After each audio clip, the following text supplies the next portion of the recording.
మీ సొంత ఇంటి కలను నిజం చేసుకోండి. వడ్డీ లేకుండా ఎలాంటి లోన్ తీసుకోవాలో మీకోసమే ఈ వెబినార్. నమస్తే విషయ పెద్దన గారు. నమస్తే ఉషా. పెళ్ళైపోయిన తర్వాత కొన్ని సమస్యలు లేదంటే చిన్న చిన్న గొడవలు భార్యాభర్తల మధ్య సహజంగా ఉంటూనే ఉంటాయి. ఈ మధ్య కాలంలో ఈ జనరేషన్ ఆడపిల్లలు మేము ఉండము అని వెంటనే అత్తగారింటి నుంచి తల్లివారింటికి వస్తూ ఉంటుంటారు. కొన్నిసార్లు వాళ్ళకి వెళ్ళాలని ఉన్నా ఏదో ఆవేశం పడి వచ్చామని వాళ్ళకి అనిపించి ఒక స్టెప్ ముందుకు వేయాలనుకున్నా ఈ తండ్రి తల్లి ఎవరైతే ఈ పాత్రలు ఉంటూ ఉంటాయో చాలాసార్లు ముందుకు వెళ్ళనివ్వరు. ఎక్కడో వాళ్ళ ఈగో డామినేట్ చేస్తూ ఉంటుంది. అంటే అన్ని కేసెస్ నేను చెప్పట్లేదు, కొంతమంది తల్లుల గురించి మాత్రమే మాట్లాడుతున్నాను. మేము పంపించము, వెళ్ళేదే లేదు అని తెగేసి చెప్తూ ఉంటుంటారు. అటువైపు అత్తింటి వాళ్ళు పంపించండి అని అడిగినా మా అమ్మాయి మాకు బరువేం కాదు, మేము చూసుకుంటామని చెప్తుంటారు.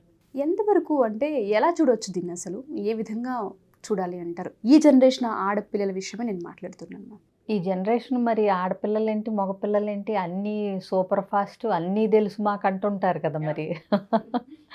సో అన్నప్పుడు యాక్చువల్గా వాళ్ళు డిసైడ్ చేసుకోవాలంటే అక్కడ ఏం పరిస్థితులు ఉన్నాయి, ఎందుకు వచ్చారు, మళ్ళీ వెళ్ళాలా వద్దా అన్నది. ఇప్పుడు అక్కడ పర్మిషన్ తీసుకుని రాలేదు కదా అత్తగారి పర్మిషను, మరి ఇక్కడ అమ్మ పర్మిషన్ ఎందుకు, నీకు వెళ్ళాలనిపిస్తున్నప్పుడు. ప్లస్ ఇంకోటి, అన్ని సందర్భాల్లో తల్లిదండ్రులు అట్లా మా పిల్ల మాకేం బరువు కాదు, మేము చూసుకోగలం అనటం కరెక్టా కాదా అంటే అది సందర్భాన్ని బట్టి ఉంటుంది ఉష. ఇప్పుడు కొన్ని సందర్భాల్లో ఇప్పుడు ఏదో భర్త రాచి రంపాన పెట్టి తాగొచ్చి అదేంటి బాధ్యతగా లేకపోతే అమ్మాయి మొత్తం బరువు బాధ్యతలు అన్నీ చూసుకుని ప్లస్ ఎమోషనల్గా కూడా సపోర్ట్ లేకపోతే ఇవన్నీ అవుతూ ఉంటే కనుక నిజంగానే ఒక తల్లి మా అమ్మాయి మాకేం బరువు కాదు, అమ్మ నువ్వు వచ్చేసే మేము చూసుకుంటామని ఆసరా ఇవ్వటం, ఆలంబనగా ఉండటం, వెనకాల మేము సపోర్ట్ ఉన్నాం నీకు తల్లిదండ్రులు అని ఒక ధైర్యాన్ని స్థైర్యాన్ని ఇవ్వటం తప్పు కాదు. బట్ గిల్లి కజ్జాలకే లేకపోతే చిన్న చిన్న విషయాలకే ఇప్పుడు భార్యాభర్తలు అన్నాక ఉషా ఇవాళ రేపు ఏంటంటే ఇవాళ రేపు అనే కాదు, అసలు నిజంగా భార్యాభర్తలు ఇద్దరూ ఒకళ్ళనొకళ్ళని అర్థం చేసుకుని ఒకళ్ళు లేకుండా ఒకళ్ళు బ్రతకలేమనే స్టేజ్కి రావాలంటే కొన్ని సంవత్సరాలు పడుతుంది. దట్టు అదేంటి ఒకళ్ళ మనస్తత్వం ఏంటి, వీళ్ళకి ఎప్పుడు ఎట్లా ఉంటారు, ఇవన్నీ భార్య గురించి భర్త గురించి భార్య తెలుసుకుని వాటికి అలవాటు పడి వాళ్ళని అలా వాళ్ళగా ఒప్పుకుని అడ్జస్ట్ అవుతూ మౌల్డ్ అవ్వటానికి కొన్ని ఇయర్స్ పడుతుంది నిజం చెప్పాలంటే. ఈ లోపలే విడిపోవటం అంటే అన్నీ ఫాస్ట్గా అయిపోతున్నాయి కదా ఇప్పుడు. సో ఈ లోపలే విడిపోతే కనుక వాళ్ళకి అంటే ఒక అర్థం అవ్వదు అసలు రిలేషన్షిప్ అంటే ఏంటంటే. ఇప్పుడు కొంతమంది అమ్మాయిలు ఉంటారు, మాట మెదిలితే ఇప్పుడు భర్త అటు ఆఫీస్కి వెళ్ళగానే లేకపోతే ఏదో ఒకటి ముందు రోజు అంటే ఇవాళ ప్రసారాలు అన్నట్టుగా మొత్తం అన్నీ తల్లికి చేరవేస్తూ ఉంటారు. తల్లి విని ఊరుకోవాలి, లేదంటే అసలు అలాంటి ఎంకరేజ్ చేయకూడదు. అంటే ఇత్తుకిత్తు వాళ్ళ ఆఫీస్ నుంచి వచ్చారు, నేను మంచినీళ్ళు ఇవ్వలేదని ఇవ్వచ్చు కదా, ఏదో ఇక ప్రతి చిన్నది, లేకపోతే కూర ఎలా ఉంది ఏంటి అన్నాడు, లేకపోతే నువ్వు సరిగ్గా ఇల్లు సర్దట్లేదు అన్నాడు, ఇలాంటివన్నీ కొంతమంది అబ్బాయిలు కూడా చెప్తారు వాళ్ళ అమ్మలకు ఫోన్ చేసి. సరే ఇప్పుడు మనం అమ్మాయి తల్లిదండ్రుల గురించి మాట్లాడుతున్నాం కదా, సరే చెప్పినప్పుడు వెంటనే దూరిపోయి సలహాలు ఇచ్చేసి అవునా అలా అన్నాడా అయితే 2 రోజులు లేకపోతే తన్నే వండమను, బాగా లేకపోతే వండి చూపించమను, ఇలాంటి పిచ్చి పిచ్చి సలహాలు ఇస్తూ ఉంటారు. లేదు అంటే నీకు రాదని చెప్పి 2-3 రోజులు పడుకో, లేదంటే ఆర్డర్ చేసి పెట్టు. అసలు ఒక తల్లి ఒక పిల్లకి నేర్పించాల్సింది ఈ కేసు, ఇలాంటి కేసు నేను విన్నాను కూడా, అందుకే చెప్తున్నాను. ఇలాంటి సలహాలు ఇస్తూ ఉంటారు.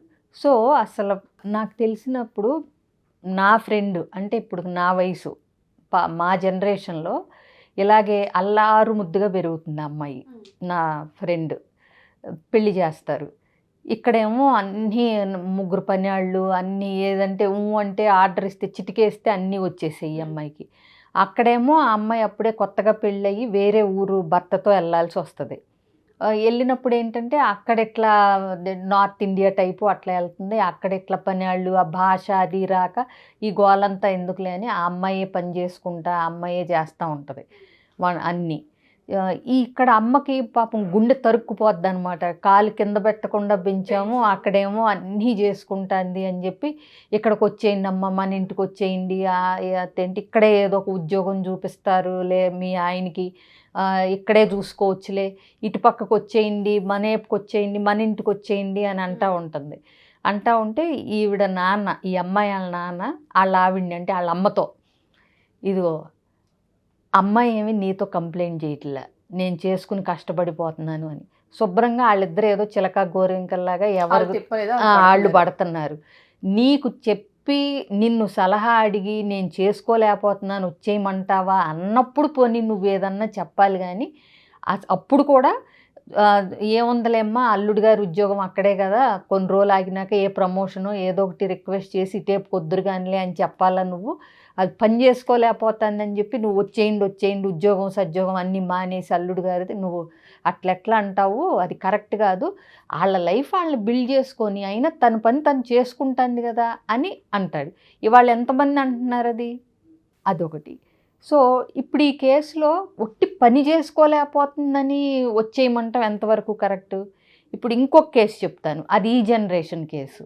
ఆ అమ్మాయి పెళ్ళై 15 ఏళ్ళు అవుతుంది, తాగి వస్తాడు, బాధ్యత ఉండదు, ఏమీ పట్టించుకోడు, పిల్లల ఫీజులు కానీ ఏది, 2 పిల్లలు.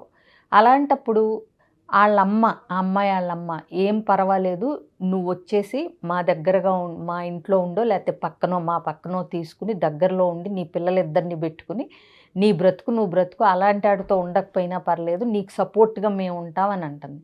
ఇది సబబు.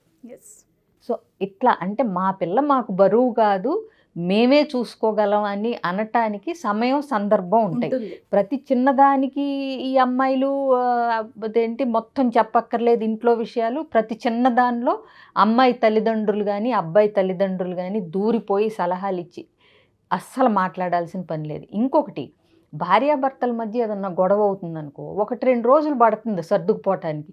ఈ లోపలే వీళ్ళేదో ఇళ్లల్లో చెప్పటం, వాళ్ళేదో 1-2 అంటాం, వీళ్ళు ఇంకా బిగుసుకుపోవటం భార్యాభర్తలో. ఇది జనరల్గా ఇప్పుడు జరుగుతుంది. ఈ ఆడపిల్లలే ఎస్పెషల్లీ మాట్లాడుతున్నప్పుడు ఇటు సైడే కాబట్టి నేను మాట్లాడుతున్నాను. ఈ ఆడపిల్ల తల్లులకి ఎలా ఉంటుందంటే, మన ఇంటి దగ్గర ఎలా అయితే ఉందో అక్కడికి వెళ్ళిన తర్వాత కూడా అలాగే ఉండాలి, అలాగే చేసుకోవాలి, ఒకవేళ ఉండకపోయినా సరే ఉండేలా మీరు ఉండండి అనడం ఎంత అంటే మూర్ఖత్వానికి దారితీస్తుందంటే, వాళ్ళ సంసారాలు ఏదో వాళ్ళు బతుకుతూ ఉంటుంటారు, వాళ్ళ లైఫ్ ఏదో వాళ్ళు లీడ్ చేస్తూ ఉంటుంటారు. ఆ జీవితంలో ఏదో కొత్తగా ఏదో చూడాలి ఎక్సైట్మెంట్ ఉన్నదాన్ని మొత్తాన్ని పాడు చేస్తే ఈ తల్లులే. నీకోటి చెప్పనా, నాకు ఒక క్లయింట్ ఉంది, కపుల్ ఇద్దరు. ఇక్కడ ప్రాబ్లం ఏంటంటే, అతను చెప్పుకుంది ఈ అమ్మాయి వాళ్ళ అమ్మతో షేర్ చేసుకుంటుంది ఈ అబ్బాయితో పడే ఇబ్బందులు. అంటే ఏంటి, ఎక్కువ మాట్లాడ్డానో, లేకపోతే ఎంతసేపు ఇంటికి వచ్చాక కూడా ఆఫీస్ పనే చూసుకుంటాడనో, నన్ను బయటికి తీసుకెళ్ళట్లేదనో, నాకు అసలు ఇట్లా ఏదో చెప్తే ఆవిడ అంటే అత్తగారు, ఈ అమ్మాయి వాళ్ళమ్మ అల్లుడికి ఫోన్ చేసి అల్లుడిని అడుగుద్ది, ఏంటి బాబు నువ్వు ఆఫీస్ నుంచి తొందరగా వచ్చి మా అమ్మాయితో టైం స్పెండ్ చేయమంట, కాసేపు ఏదో ముద్దు ముచ్చట ఉండాలి కదా, ఇక నీకు ఆఫీస్ పని ఇదే అయితే అది ఎట్లా అని. అసలు ఇది ఎంతవరకు కరెక్ట్ అసలు వినడానికి విడ్డూరంగా ఉంది అసలు. అసలు అత్తగారు అల్లుడికి ఫోన్ చేసి, పోనీ అమ్మాయి ఆఫీస్ నుంచి త్వరగా రమ్మను, లేదంటే ఏదో ఒకటి నీ సలహానో చచ్చుపుచ్చి సలహా ఏదన్నా ఉంటే కూతురికి ఇచ్చుకోవాలి, అవునా? పోనీ మాంగారు కూడా కాదు, బాబు అమ్మాయి ఇట్లా అంటుంది, కొంచెం ఆఫీస్లో పని త్వరగా చూసుకుని వారానికి 2 రోజులన్నా కాస్త ముందురా అబ్బాయి నాయన అని మామగారు చెప్పినా అదొక రకం. ఇప్పుడు కోడలకి మామగారు ఫోన్ చేసి చెప్తే బాగుంటుందా, అత్తగారు ఫోన్ చేసి చెప్తే బాగుంటుందా? అంటే ఏ విషయం మాట్లాడుతున్నారు అన్నది బట్టి కూడా ఉంటుంది.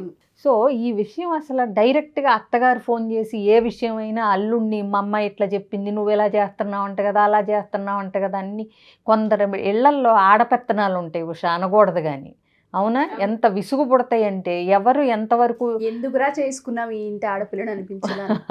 అసలు ఆడపిల్లల తల్లిదండ్రులు పిల్ల మీద ప్రేమ ఉండటం సహజం కాదది, కానీ అది ఎలా ప్రదర్శించాలి, ఇండైరెక్ట్గా నువ్వు వీళ్ళ కాపురాన్ని చెడగొడుతున్నావు నేను అనేది అది. మీ తెలిసి తెలియని ఉత్సాహంలో మీరు చెడగొడుతున్నారు. ఇంకా అబ్బాయికి అమ్మాయి మీద కంటే ఆవిడ మీద ఎక్కువ కంప్లైంట్లు ఉన్నాయి. భార్య మీద కోపం ఇతనికి వాళ్ళిద్దరు గొడవ పడినందుకు కాదు, ఈ అమ్మాయి ప్రతిదీ వాళ్ళ అమ్మకు చెప్తున్నందుకు, ఆవిడ ఫోన్ చేస్తున్నందుకు. చూడండి, ప్రాబ్లం ఇక్కడతో అయిపోవాల్సింది గోటితో పోయేది గొడ్డల దాకా తెచ్చుకుంటున్నట్టు. కాబట్టి తల్లిదండ్రులు, అమ్మాయి తల్లిదండ్రులు కానీ అబ్బాయి తల్లిదండ్రులు కానీ పెళ్ళైనాక వాళ్ళ టైం వాళ్ళకి ఇవ్వండి. కింద పడతారో లేస్తారో మీద పడతారో వాళ్ళు తిప్పలేయో వాళ్ళు పడతారు. వాళ్ళ వల్ల కాదు బాబోయ్ మా వల్ల కావట్లేదు మీరు వచ్చి రండి హెల్ప్ చేయండి అన్నప్పుడు అది కూడా ఒక పద్ధతిలో చేయాల్సి ఉంటుంది అనేది గుర్తుపెట్టుకోవాలి. ఎగ్జాక్ట్లీ మీరు అన్నట్టుగానే ఆడపిల్లలు ఎప్పుడైతే పెళ్ళిళ్ళు చేసి ఒక ఇంటికి పంపిస్తుంటామో ప్రతి తల్లికి ప్రతి తండ్రికి భయము, ప్రేమ, ఆందోళన ఇవన్నీ కామన్గా మనం చూస్తూ ఉంటుంటాం. కానీ మీరు అన్నట్టుగానే దానికి అడిగే పద్ధతి, తెలుసుకునే విషయాలు ఏంటి, తెలుసుకోకూడని విషయాలు ఏంటి, ఒకవేళ అమ్మాయి చెప్తూ ఉన్నా ఎంతవరకు వినాలి ఎంతవరకు వినకూడదు, కొన్నిసార్లు వినట్టుగా ఎలా ఉండాలని తెలుసుకోవడమే ఇక్కడ చాలా మెలకువలు ఉంటుంది. చాలా సార్లు వాళ్ళు ఏదో ఆ కోపంలో బాధలో చెప్తారంటే మనం వినిపెడితే సరిపోతుంది అంతే. దానికి ఏం మనం పెద్ద పరిష్కారాలు చేయాల్సిన పనేమీ లేదు. Exactly. Thank you ma'am. So ఇలా ఎవరైతే అబ్బాయిల విషయంలో నేను మాట్లాడుతున్నాను, మీరు చెప్పిన స్టోరీ ఏదైతే ఉందో, మీరు చెప్పిన విషయాలు ఏవైతే ఉన్నాయో మా ఇళ్ళలో మేము గమనిస్తూ ఉన్నాం, మాకు ఇదే ప్రాబ్లం అవుతుంది, మా వైఫ్ ప్రతిదీ అటు కంప్లైంట్గా చెప్తూ ఉంటుంది, లేదంటే మా వాళ్ళ ఇన్వాల్వ్మెంట్ చాలా ఎక్కువగా అనిపిస్తుంది, దానివల్ల మాకు డిస్టర్బెన్సెస్ క్రియేట్ అయ్యాయి, ఓవరాల్గా మా రిలేషనే దెబ్బతింటుంది, ఫ్యామిలీ ఇష్యూస్ ఉన్నాయనుకునే వాళ్ళకి మన కౌన్సిలింగ్ ఏ విధంగా ఉంటుంది? తప్పకుండా ఉషా, వాళ్ళకి అంటే ఎట్లా మాట్లాడాలి, ఎంతవరకు ఇన్వాల్వ్ అవ్వాలి, అసలు పేరెంట్స్తో ఏమేమి ఎంతవరకు షేర్ చేయాలనేది ఆడపిల్లలకు కూడా తెలవాల్సిన అవసరం ఉంది. సో ఇంకొకటి, ఇంటి గుట్టు రట్టని ఏదో పెద్ద బాధ ఇట్లాంటిది అయితే తప్పితే ప్రతి చిన్నది అంటే తుమ్మినా తప్పే దగ్గినా తప్పే అన్నట్టు ప్రతిదీ చెప్పక్కర్లేదు. నీకేం కావాలో నువ్వు చెప్పుకోవచ్చు. అవి ఎలా చెప్పాలో తెలియకపోయినా, ఎలా హ్యాండిల్ చేయాలో తెలియకపోయినా, అసంతృప్తులు ఉన్నా స్క్రీన్ మీద కనిపిస్తున్న నెంబర్కి కాంటాక్ట్ చేసి అపాయింట్మెంట్ తీసుకుంటే నా డీటెయిల్స్ అన్నీ ఇస్తారు. ఇలాంటివి ఈజీగా పరిష్కరించుకోవచ్చు. తప్పకుండా. Thank you ma'am. Thank you so much. Suman టీవీలో మీ పర్సనల్ అండ్ బిజినెస్ ప్రమోషన్స్ కోసం కింది నెంబర్కి కాంటాక్ట్ చేయండి.